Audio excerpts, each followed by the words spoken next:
الكرة تعود إلى كويلار إلى كاريو، ولكن سهل هذه تعود الآن من الناحية اليمنى. ميشائيل يتقدم، جميلة، محاولة خطيرة، تصل الكرة في الجول. الله، لا تزال قوية. كاريو نقل الاتجاه إلى كانو جميلة المحاولة، الكرة تعود الآن ممتازة خطيرة، الكرة ترسل والكرة من فياتو أمام الجول. الله، الزموا أماكنكم، لقد هدر الموج الأزرق من جديد الذي يسجل هدفا أول للهلال. شوف المحاولة الماضية، شوف التمريرة، يا سلام، محمد كانو، بعد ذلك فياتو، ومن ثم حمد اليامي يسجل الهدف الأول في المباراة في سقف المرمى، وضعها 1-0 للهلال. 1-0 إذن لصالح الزعيم. في هذه الأوقات مشاهدينا الكرام الهلال يتقدم، الهلال يسجل عن طريق الظهير الأيسر حمد اليامي القادم من القادسية، الفتاة الصغيرة. شوف الفرق، كانوا يتقدم، يلعب كرة ممتازة، حمد اليامي عدى، حمد يلعب كرة عرضية جميلة، ركلة حرة مباشرة.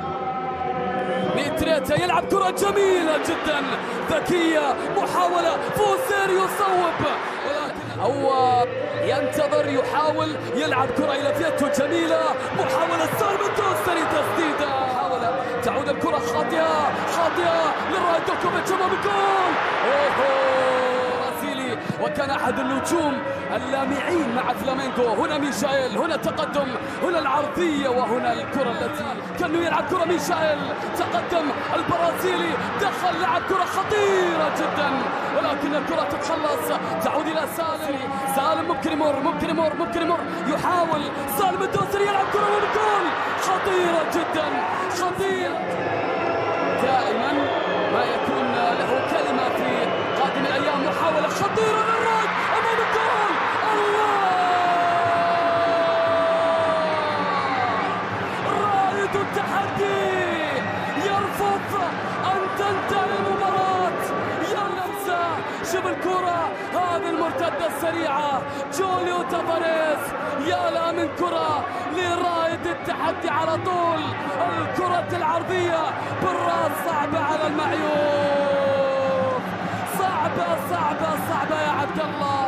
الكرة في البعيدة من يحيى سنبل، يسجل لمصلحة فريق الرائد.